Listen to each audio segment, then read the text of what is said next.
Rural Americans deserve access to the best our nation has to offer, especially when it comes to health care. Across every state and every community, America's rural hospitals are the first line of defense, protecting our families, neighbors, and loved ones. No matter where you live, hospital care doesn't clock out. They're there 24 hours a day, 7 days a week, 365 days a year. Each year, America's over 5,000 hospitals care for millions of patients, providing 24/7 emergency care, delivering babies, cancer treatments, and other life-saving care that patients rely on. Behind every one of those patients are doctors, nurses, and caregivers working tirelessly to keep people healthy and safe. Hospitals are our community's lifelines. They employ our neighbors and keep our families' health. But now, some in Congress are threatening access to care. Tell Congress, protect patient care to keep America strong. Don't cut rural health care.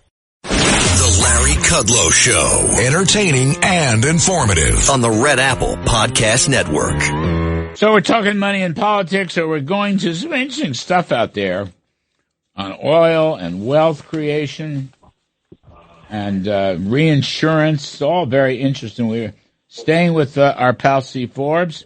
The great Forbes is chairman and editor-in-chief of Forbes Media.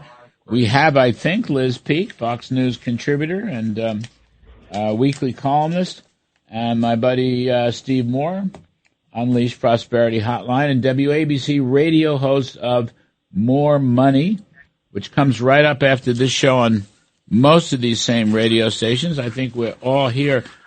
Steve Moore, in the middle of this war, there's a couple things. I really, the hotline, the Prosperity Hotline, is knocking out some great stuff, and I want to refer to it because point number one, the rise in oil prices has more to do with Lloyd's of London pulling back, ending all their contracts for insurance, than it does about a shortage of supply, okay?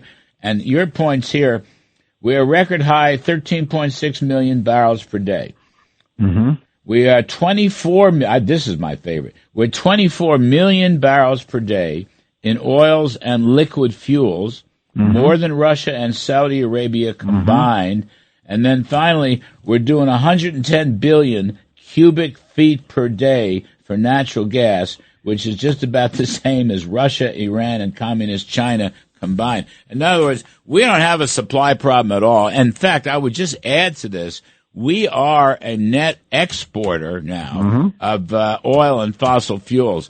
So you got, okay, you can clear up the reinsurance issue, which we'll probably do with this government agency, the DFC, and stabilize. But that will get us through the Straits of Hormuz, and that's going to bring oil price down. But America is, drill baby drill was pure genius, Steve. Going back to 2015, he knew all about this. Yep, thank God. And you imagine, if we had not elected Donald Trump and we had the left's war on fossil fuels, we'd be paying $150 a barrel for oil today. Right. And so all those figures you just recited are true. And by the way, something that Trump did that I bet a lot of your listeners don't know is that inside the Energy Department, my good friend Chris Wright, I don't know if you've gotten to know him, but he's absolutely fantastic. He's the new Energy Department cabinet officer, and they've created an Office of Energy Dominance.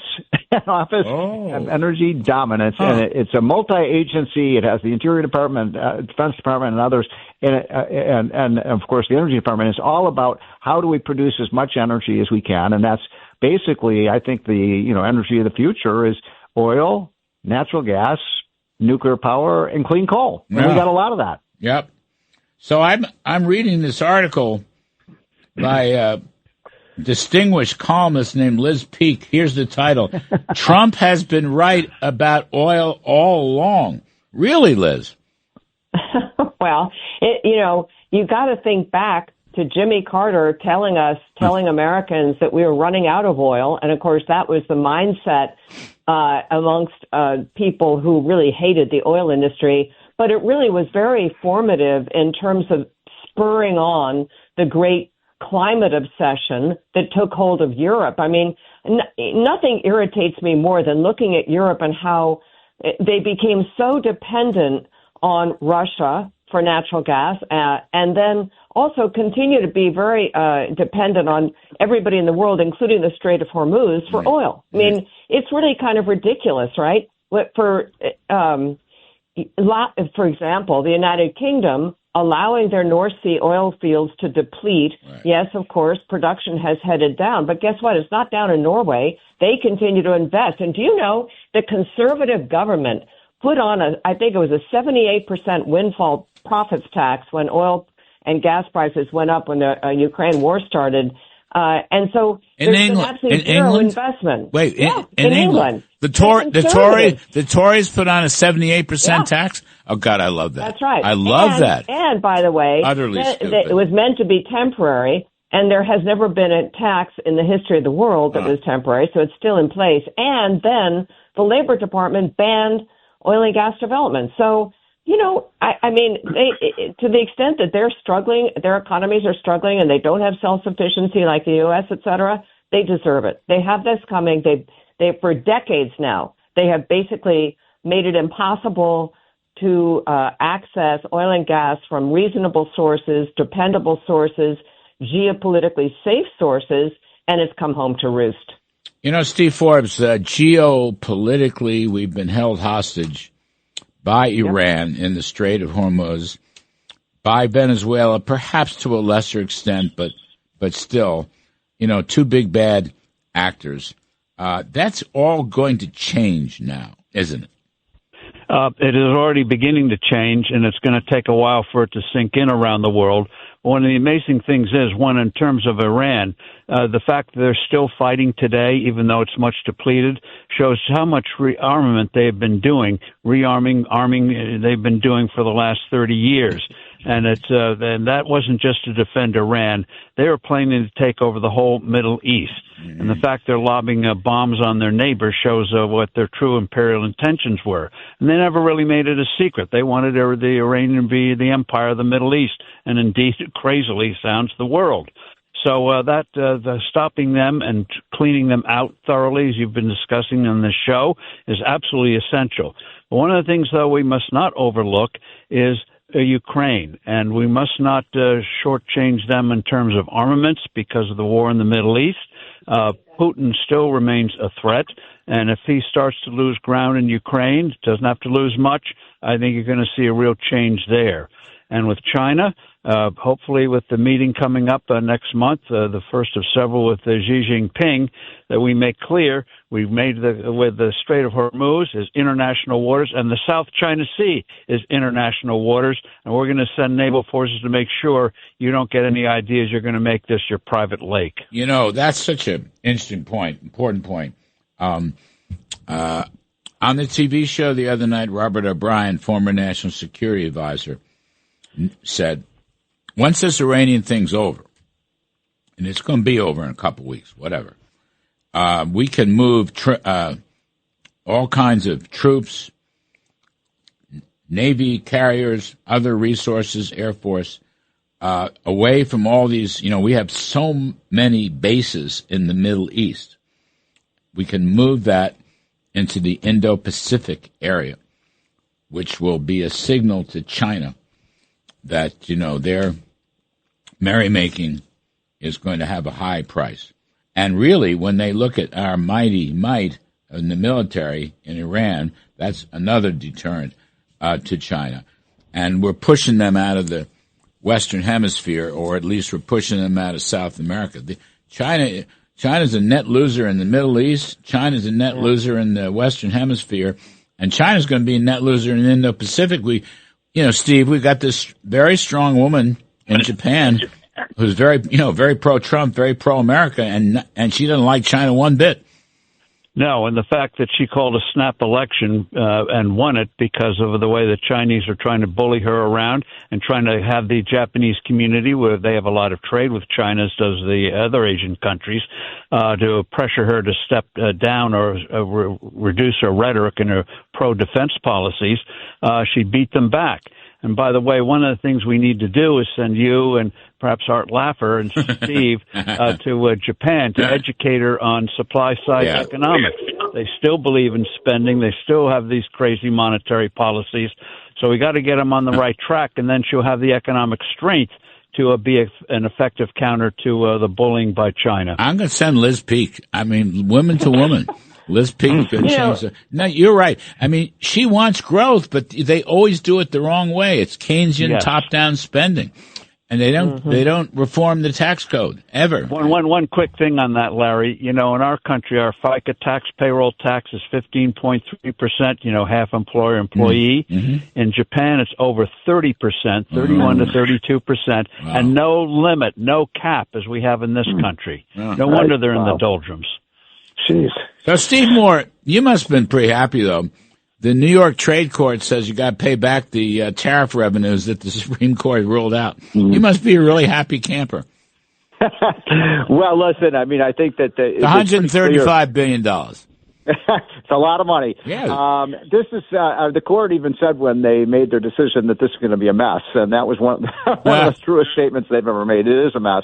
It looks to me, I'm not a lawyer, but it's pretty clear from the law that now that these tariffs have been deemed unconstitutional, the money has to be repaid, and then the question of to whom. And probably what's going to happen is the money is going to go back to Walmart and Costco and the retailers and so on. But the big question then, Larry, is what about consumers? Because consumers did pay some of the cost of these. And so I don't know how to untangle that knot, but it's going to be, I think you're going to see a lot of lawsuits coming up in the months ahead. Yeah, they can, look, the Customs Bureau, they're good. They have all the information. The receipts, yeah. They know who paid the tax. And in the Treasury Department, it's something called the Bureau of Fiscal Services. They can get the money out. But your last point is important. I don't see how consumers get the money. I just don't. Well, let me just say one thing about that. Can I just say one quick thing? I think the big box stores and the super, the huge retailers like the Walmarts, they would be smart, I think, to provide rebates or, cut prices. Sales or something like that. Yeah, cut prices. Yeah, exactly. Yeah. I mean, I think cutting prices would be smart for them on several fronts. Yeah. It would show the world that they would have had lower prices all along, but for the tariffs. In other words, it'd be a very strong political argument against tariffs, which they don't like, particularly a company like Walmart. And right now, it would also endear them to the administration. So, I mean, it'd be sort of an odd political one too, but I think it'd be very effective. Yeah, I'm all for it. Let's take a break. Okay, we're going to come back. There's some other interesting stuff from the Committee to Unleash Prosperity, and I want to talk about the long run economy, because I think we are going to defeat Iran.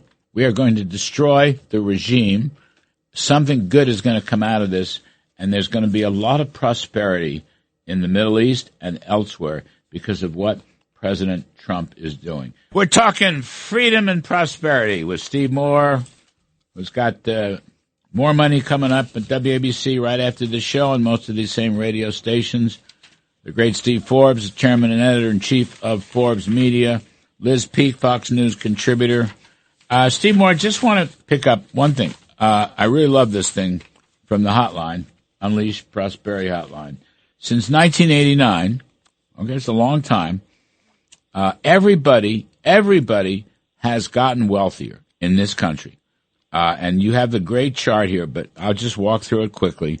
The top 1%, yep, they're the leaders, over 800% increase for the top. But the next 9%, about 600 increase. Then you go into the middle class, roughly 40% of the people, they have nearly a 600% increase in their wealth. And then here's the one I like the best.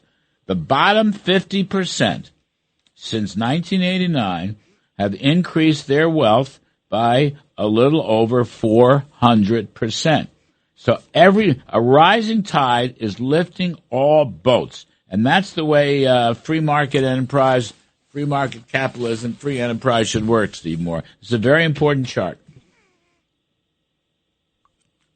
Is he not there? That's a pity. Sorry. The irony of that chart, by the way, Larry, is that that was a part of a Wall Street Journal article talking about the inequality in wealth. You buried the lead here. I mean, everybody's doing better. And so, just to be clear, though, those numbers are not adjusted for inflation. But even adjusting for inflation, you're seeing enormous gains in wealth over the last 35 years. This was, as I always say, this is basically the economy that's been bookended by Reagan and Trump. Right. And so these are amazing numbers with respect to wealth, and every income group got richer, and the left go, oh, well, these people got a little richer faster than these people.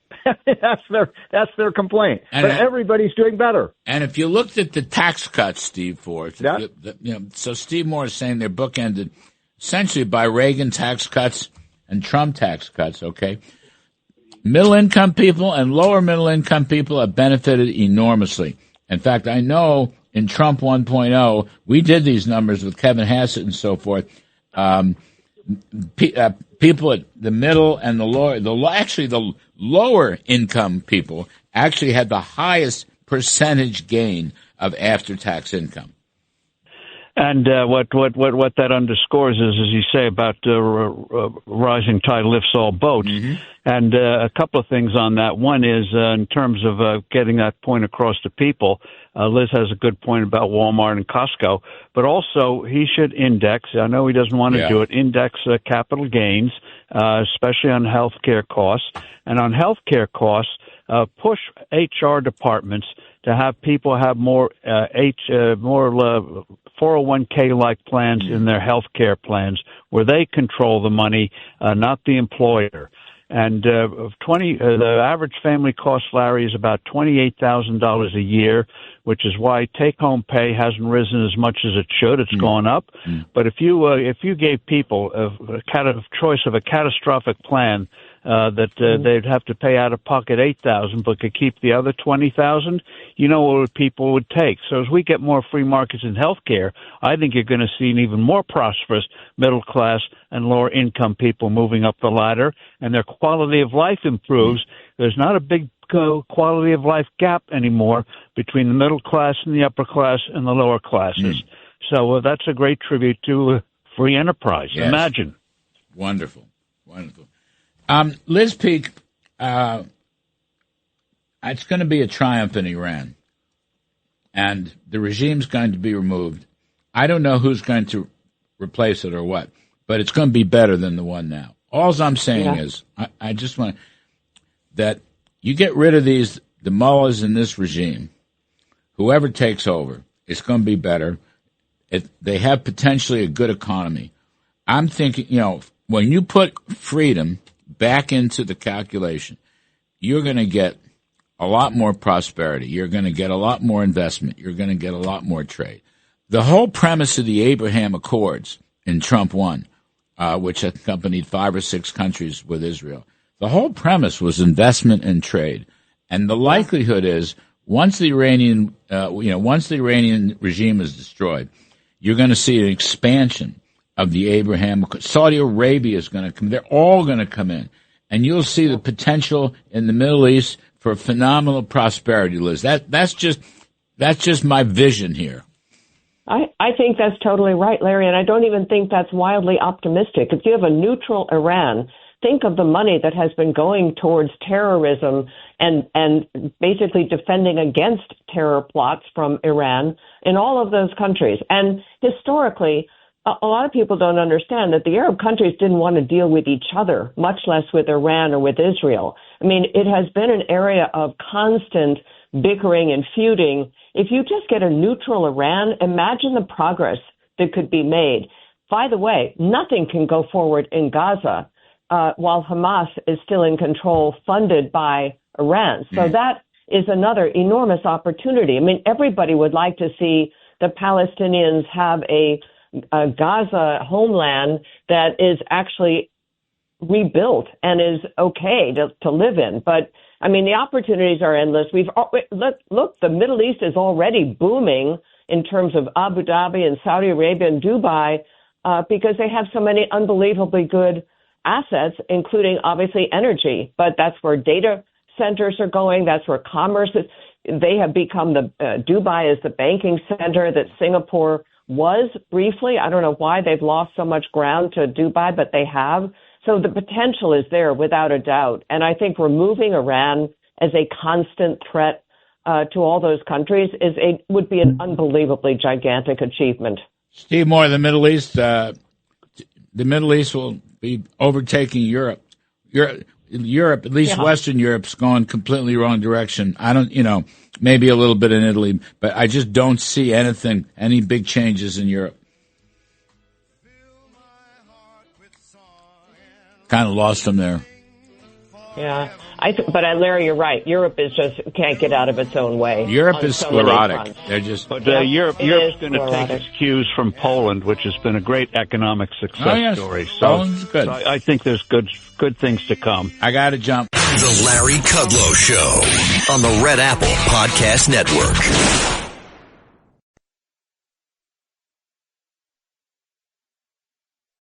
At Manhattan University, a graduate degree is not out of reach. You'll gain real-world skills, credentials employers value, and connections to New York City's top companies. Choose from their new Master of Science degrees in Healthcare Informatics, Digital Marketing and Analytics, Business Analytics, or Financial Analytics, all built around hands-on learning and industry partnerships. Graduate ready to lead, not just work. Take the next step at manhattan.edu/graduate. Manhattan University. Lead the future.